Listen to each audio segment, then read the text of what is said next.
नमस्कार. Hello doctor या कार्यक्रमात मी डॉक्टर महेश चिटणीस सर्व प्रेक्षकांचं मनपूर्वक स्वागत करत आहे. आपल्या आजच्या कार्यक्रमाचा विषय आहे खास करून दीर्घकालीन आजारांसाठी विश्वामृत आयुर्वेद चिकित्सा. नवीन वर्षाच्या ह्या पहिल्या कार्यक्रमामध्ये हॅलो डॉक्टर कार्यक्रमामध्ये खास करून एक वेगळ्या प्रकारचा आगळावेगळा उपक्रम हाती घेतला गेलेला आहे आणि तो आहे आयुर्वेदाच्या प्रचार आणि प्रसाराच्या निमित्ताने. आयुर्वेदाच्या प्रसार आणि प्रचाराच्या निमित्ताने आपल्या आजच्या कार्यक्रमात खास धन्वंतरी समान असणारे वैद्य समीर गोविंद जमदग्नी सहभागी झाले. तर मी आपली सर्वप्रथम ओळख करून देतोय वैद्य समीर गोविंद जमदग्नी यांची. नमस्कार सर. नमस्कार. मी मगाशी सांगितल्याप्रमाणे हा एक आगळावेगळा उपक्रम आता हॅलो डॉक्टरच्या वतीने सुरुवात करण्यात आलेला आहे की दर महिन्याच्या पहिल्या रविवारी संध्याकाळी आपण आयुर्वेदाविषयाच्या अनेक विविध गोष्टींची माहिती घेऊ शकणार आहोत आणि ही माहिती देण्यासाठी खास करून विश्वामृत आयुर्वेद चिकित्सालयाचे प्रधान चिकित्सक वैद्य समीर गोविंद जमदग्नी आपल्या आजच्या कार्यक्रमात सहभागी झालेले आहेत आणि पुढच्याही कार्यक्रमामध्ये ते सहभागी होणार आहेत.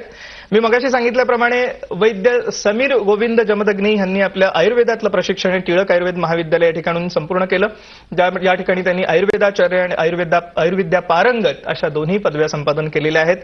पण ह्या पुढे जाऊन खास करून गुरुशिष्य परंपरेनुसार त्यांनी आयुर्वेदाचं विशेष प्रशिक्षण घेतलेलं आहे आणि सध्या श्री सद्गुरू विश्वनाथ महाराज रुकडीकर ट्रस्टचं जे श्री विश्ववती आयुर्वेद चिकित्सालय आहे या ठिकाणी प्रधान चिकित्सक म्हणून सर कार्यरत आहेत.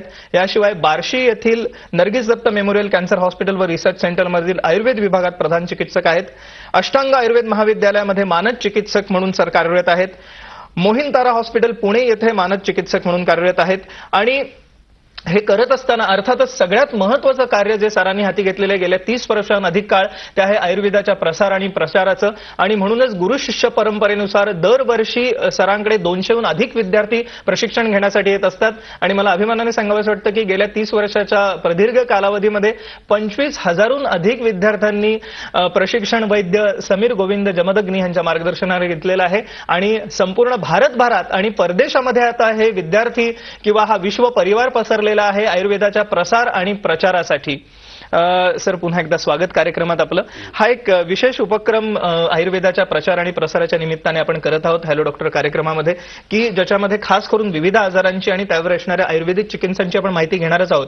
पण सर्वसामान्यांपर्यंत आयुर्वेद पोहोचावा, त्यांना आयुर्वेदाची संकल्पना माहिती व्हावी आणि त्यांनी सुद्धा स्वतःचे उपचार किंवा असणाऱ्या आजारांचं प्रिव्हेन्शन किंवा रोग प्रतिबंध करावा ह्या हेतूने खास करून हा उपक्रम आहे. तर आमच्या प्रेक्षकांसाठी सर्वप्रथम आम्हाला आयुर्वेदाची संकल्पना विशद करा. बरोबर आहे. महत्वाची गोष्ट म्हणजे काय, आयुष्याचा वेद तो आयुर्वेद असा आहे.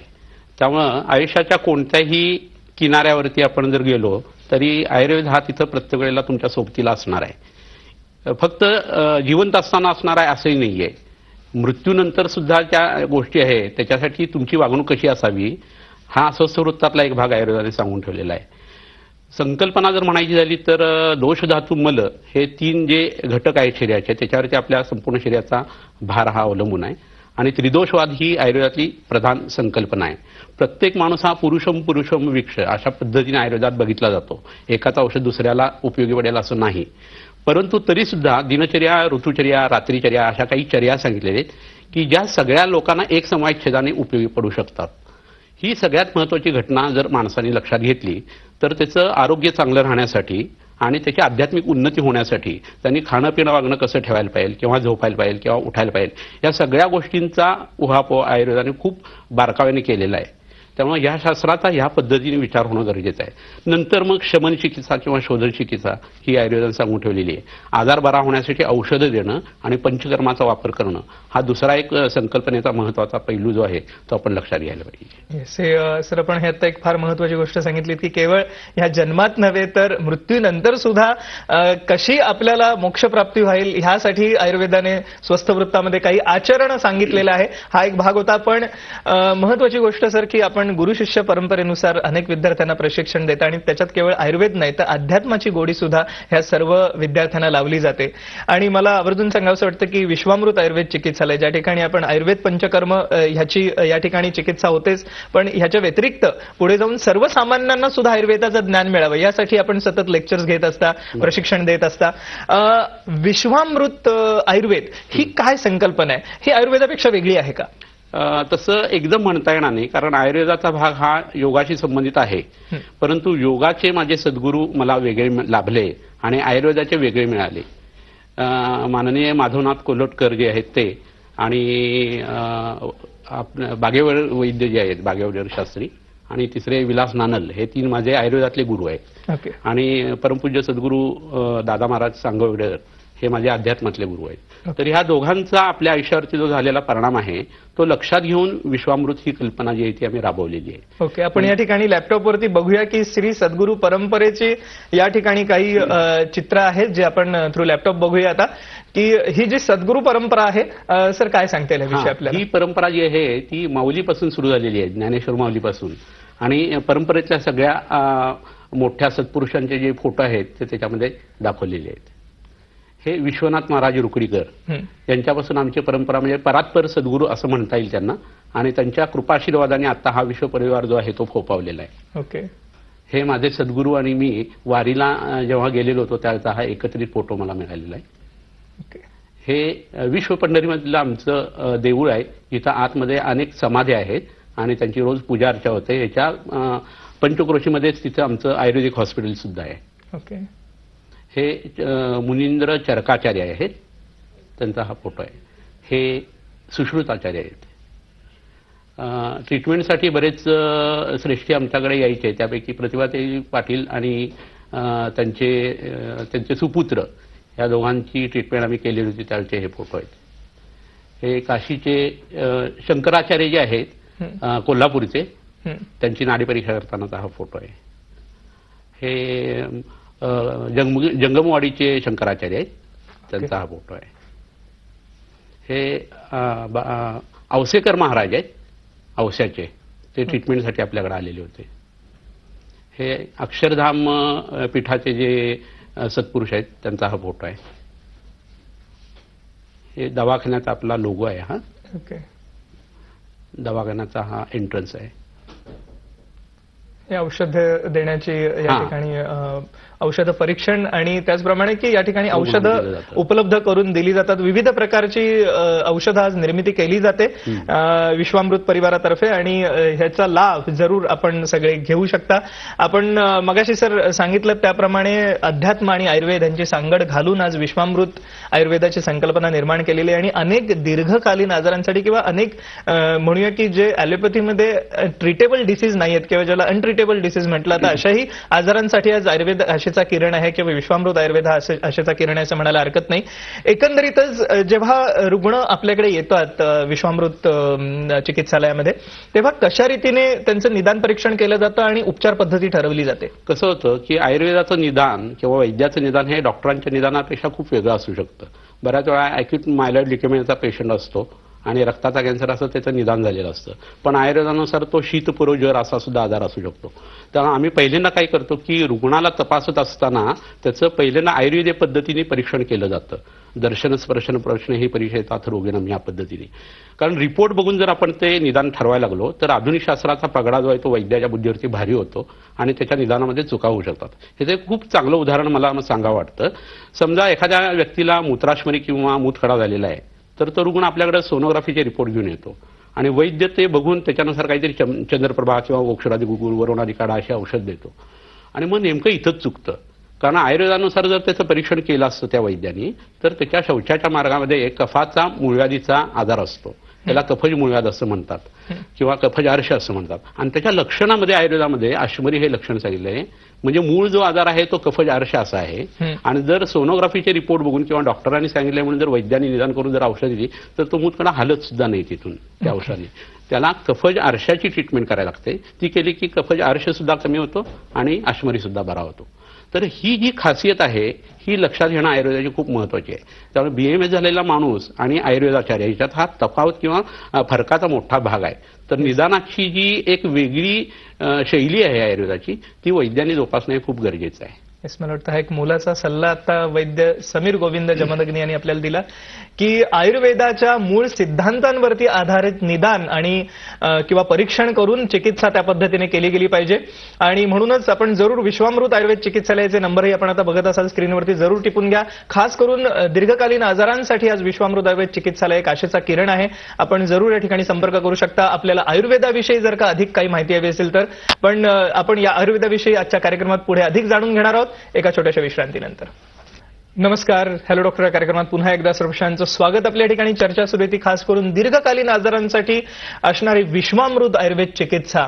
मला आवर्जून सांगावंसं वाटतं की आज विविध प्रकारच्या आजारांसाठी ॲलोपॅथिक औषधांचे दुष्परिणाम आणि त्याचप्रमाणे होणारा एकंदरीतच रुग्णाला त्रास लक्षात घेतला तर आयुर्वेद हा एक प्रधान किंवा पहिली चिकित्सा म्हणून जरूर आपण आचरणात किंवा आणली पाहिजे किंवा आपण पहिल्यांदा आयुर्वेद चिकित्सेचा वापर केला पाहिजे हे आग्रहपूर्वक मला आजच्या कार्यक्रमात सांगावंसं वाटतं. हा एक भाग झाला, पण अर्थातच आयुर्वेद हा केवळ लोकांचं रोग परिहार करण्यासाठी नाहीये तर आयुष्य कसं जगावं, आपलं आयुष्य चांगलं कसं ठेवावं असं सांगणारा असा हा एक वेद आहे असं म्हणायला हरकत नाही. आणि म्हणूनच स्वास्थ्य रक्षणम आतुरस्य वाधी प्रमुक्षा असं हे आयुर्वेदाचं सूत्र आहे. आयुष्य हा वेद आयुर्वेद असं म्हटलं जातं सर. आणि खरोखर एक म्हणूया की एक भारतीय प्राचीन हे जे वैद्यक आहे किंवा परंपरेनुसार आलेलं जे शास्त्र आहे ते खरोखर एक लोकांना बळ देणारं असं हे शास्त्र आहे. आपल्याला पुढे जाऊन काय सांगता येईल याविषयी? पहिली महत्वाची गोष्ट अशी आहे की लोकांच्या मनामध्ये असा एक भ्रम असतो की आयुर्वेदाचा गुण जो आहे तो उशिरा येतो, पण अशी काही वस्तुस्थिती नाही आहे. किंबहुना एखादा आजार मोठा राजयक्ष्मासारखा किंवा टीबी सारखा असेल तर कोणत्याही शास्त्रानुसार औषध देत असताना 6 ते 8 महिन्याचा कालावधी हा लागतो. आयुर्वेदीय ग्रंथाच्या बाबतीत असं म्हटलेलं आहे आणि त्यात असं लिहिलेलं आहे की प्रायः करोति अहोरात्रात कर्मादन्यपि भैषजम. याचा अर्थ असा आहे की कोणतंही औषध दिल्यानंतर एखाद्या रुग्णाला त्याचा एका अहोरात्रामध्ये त्याचा परिणाम दिसायला यायला सुरुवात व्हायला पाहिजे. म्हणजे आयुर्वेदाचा औषध आत्ता घेतलं आणि त्याचा उशिरा गुण येतो ही मनातली भावना जी आहे ती लोकांनी काढली पाहिजे. चुकतं कुठं हे जर लक्षात घेतलं तर 3 महत्वाच्या गोष्टी आयुर्वेदाने सांगितल्या आहेत: आहार, निद्रा आणि ब्रह्मचर्य. या 3 गोष्टी ज्या आहेत त्या जर रुग्णाने व्यवस्थित पाळल्या तर त्याच्या औषधाचा परिणाम जो आहे तो उत्तम पद्धतीने यायला लागतो. खाण्यापिण्याकडे त्याचं फारसं लक्ष नसतं, सांगितलेलं पथ्य व्यवस्थित पाळलं जात नाही आणि आजार हा काय आकाशातनं कुठनं पडत नाही, तो खाण्यापिण्या वागण्यातून चुका झाल्यानंतरच येत असतो. तर हे जर लक्षात घेतलं तर जुनाट आजार असेल तर आपण खाण्यापिण्यातले बदल साधारण 3 ते 4 वर्ष व्यवस्थित केले तर औषधाचा उत्तम गुण येतो आणि दीर्घकालीन आजार जे आहेत ते आयुर्वेदाने खूप चांगल्या पद्धतीने बरे करता येतात. येस सर, आपलं खास करून काम कॅन्सरवरती आहे. नर्गिस दत्त मेमोरियल कॅन्सर हॉस्पिटलमध्ये आपण प्रधान चिकित्सक आहात आयुर्वेदाच्या विभागाचे. कर्करोगासारखा आजार की ज्याच्यावरती आज खरोखर म्हणूया की एक आयुर्वेदाकडे आशेचा किरण म्हणून बघितलं जाते. कर्करोगाच्या चिकित्सा करत असताना किंवा हे जे संपूर्ण डिपार्टमेंट आपण आता एस्टॅब्लिश केलं त्याच्यात भरपूर संशोधनही होत आहे. आता काय सांगता येईल याविषयी आपल्याला? सगळ्यात महत्वाची गोष्ट अशी आहे की आपलं निदान जे असतं ते कॅन्सर असं नसतं. ही पहिली त्याच्यातली मेख आहे. कारण तसं निदान जर केलं तर त्याच्यानुसारची औषधं वेगळ्या पद्धतीची काढली जातात. फक्त हिरक भस्म वापरा किंवा सुवर्ण भस्म वापरा असं वैद्यांच्याकडनं केलं जातं. तर वस्तुस्थिती अशी नाहीये.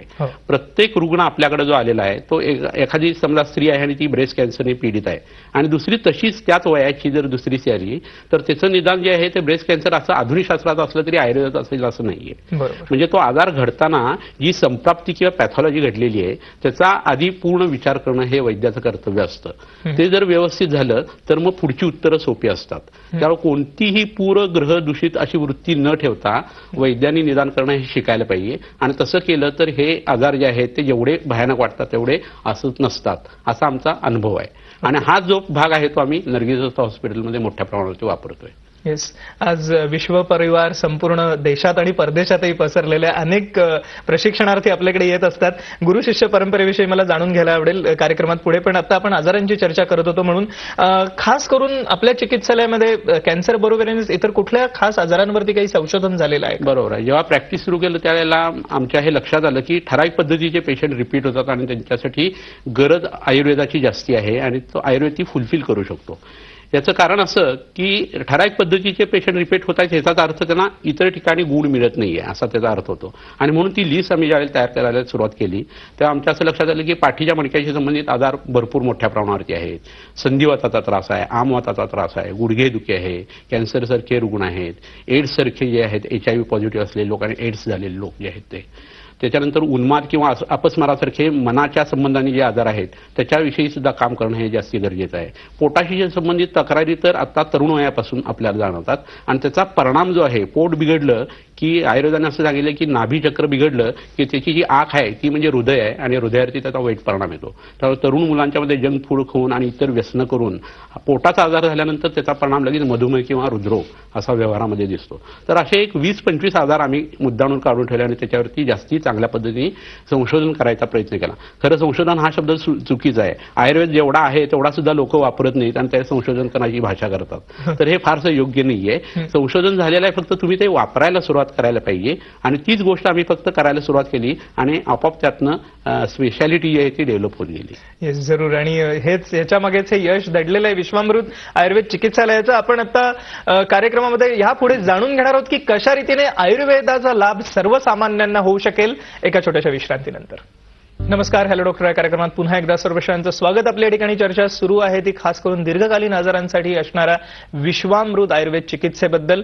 आज आयुर्वेदाकडे संपूर्ण जग एक आशेचा किरण म्हणून बघतंय. केवळ भारतामध्येच नव्हे तर परदेशामधून सुद्धा आज अनेक लोक, अनेक डॉक्टर्स आयुर्वेदाचं प्रशिक्षण घेण्यासाठी भारतात येत आहेत. खास करून विश्वामृत आयुर्वेद चिकित्सालय पुणे या ठिकाणी मला आवर्जून सांगावंसं वाटतं की आपल्या आजच्या कार्यक्रमात सहभागी झालेले वैद्य समीर गोविंद जमदग्नी हे केवळ आयुर्वेदाच्याच विद्यार्थ्यांना नव्हे तर सर्वसामान्य लोकांना सुद्धा आयुर्वेदाचं प्रशिक्षण देऊन त्यांना एकंदरीतच संपूर्ण आरोग्य आणि त्याचप्रमाणे जर का रोग झालाच तर त्याच्यावरती असणारे उपाय हे सुद्धा आज कळू शकतात. सर, आपण आता सांगितलं की हा जो संपूर्ण भाग आहे हा केवळ आयुर्वेद नव्हे तर अध्यात्माची सांगड घालून विश्वामृत आयुर्वेदाची संकल्पना निर्माण केली गेलेली आहे आणि म्हणूनच आज त्याचं यश सुद्धा लक्षणीय आहे, उल्लेखनीय आहे.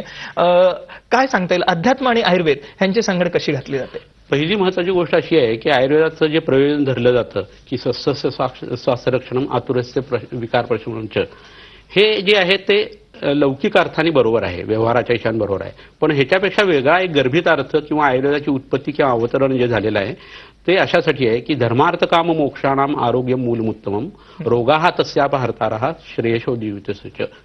म्हणजे धर्म अर्थ काम मोक्ष हे जे 4 पुरुषार्थ आहेत ते जर मिळवायचे असतील व्यवस्थितरित्या तर त्यासाठी शरीर संपदा आणि मन हे सक्षम असणं गरजेचं आहे. तर मोक्ष प्राप्तीसाठी आयुर्वेद आहे हे लक्षात घेणं गरजेचं आहे. ते ऋषीप्रणित शास्त्र आहे, मॅन असं नाहीये. म्हणजे ऋषी योनी ही आपल्याला वेगळी धरायला पाहिजे आणि त्यांची विजन एवढी कोती असण्याची शक्यता नाहीये. हे लक्षात जर घेतलं तर मोक्षाचा विचार किंवा सेल्फ रिअलायझेशन जे आहे ते जर प्रत्येक माणसाचं वेगळं वेगळं झालं तर आपाप त्यांनी समाज बदलतो. समाज चांगला झाला की राज्य चांगले होतात, राज्य चांगलं झालं की देश चांगला होतो. लोकांना आणि समाजाला सुधारण्याचं काम जे आहे ते समाज सुधारकांना कधी करता येणार नाही, इतर कोणत्या माणसाला करता येणार नाही, ते संतांना करता येणार आहे. आणि ही संत मंडळी जी आहे तीच आयुर्वेदाचं अवतरण केलेली चरकसृष्टी वाघवट ही मंडळी आहेत.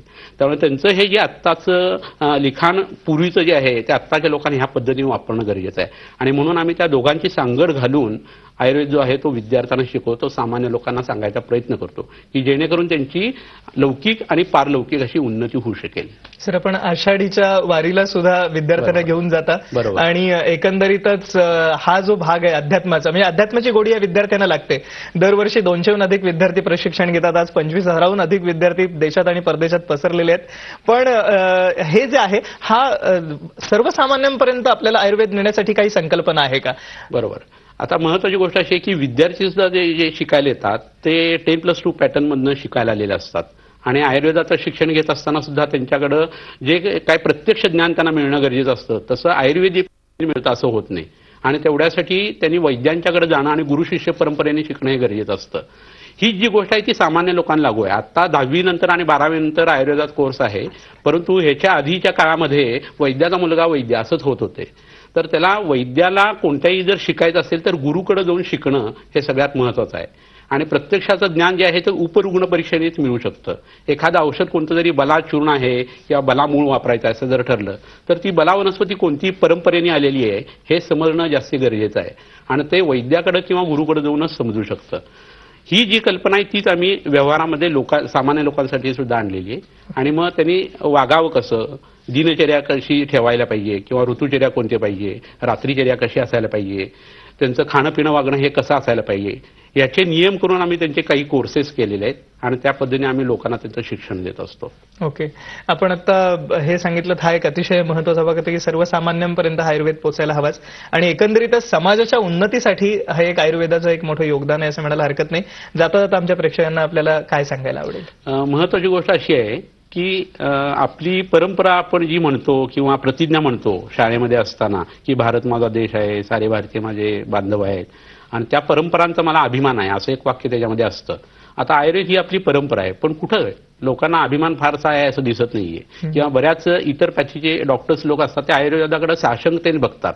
पहिल्यांदा त्यांनी आपला आयुर्वेद असं म्हणायला जर शिकायला सुरुवात केली तर मग त्यांना त्याच्यातला गुण जो आहे तो दिसायला लागेल. अन्यथा जर परक असं धरलं तर त्यातला दोषच त्यांना दिसायला लागेल. तर त्यांनी पहिल्यांदा आयुर्वेद हा आपला आहे या पद्धतीने अभ्यास करावा.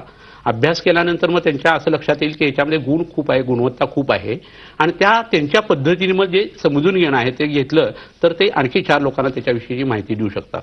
तर मला असं सगळ्या लोकांना सांगा वाटतं की आयुर्वेद पहिल्यांदा तुम्ही जाणून घ्या, नंतर आयुर्वेद जगायला शिका आणि तसं झाल्यानंतर तुम्हाला लौकिक आणि पारलौकिक या दोन्ही सुखांचा नक्की लाभ होऊ शकेल, हे नक्की. येस, हा एक मोलाचा संदेश वैद्य समीर गोविंद जमदग्नी यांनी आपल्याला आजच्या कार्यक्रमातून दिला. विश्वामृत चिकित्सा आणि विश्वामृत चिकित्सालय मी मगाशी सांगितल्याप्रमाणे आज अतिशय एक मोठं काम करत आहे की सर्वसामान्यांपर्यंत आयुर्वेद नेण्याचं. ह्याच्यामध्ये चिकित्सालयामध्ये मिळणारी चिकित्सा आहेच, पण विश्वामृत परिवारातर्फे आज विविध औषधांचं सुद्धा आज प्रोडक्शन केले जात आहे. हा च्यवनप्राश आहे. च्यवनप्राश हा बनवायला एक म्हणूया एक सर्वसाधारण स्टँडर्ड मेथड आहे, पण आपल्याकडे काय वेगळेपण आहे सर याचं? खूप महत्वाचा आणि छान प्रश्न विचारला महेशजी तुम्ही. असं आहे की च्यवनप्राश जो आहे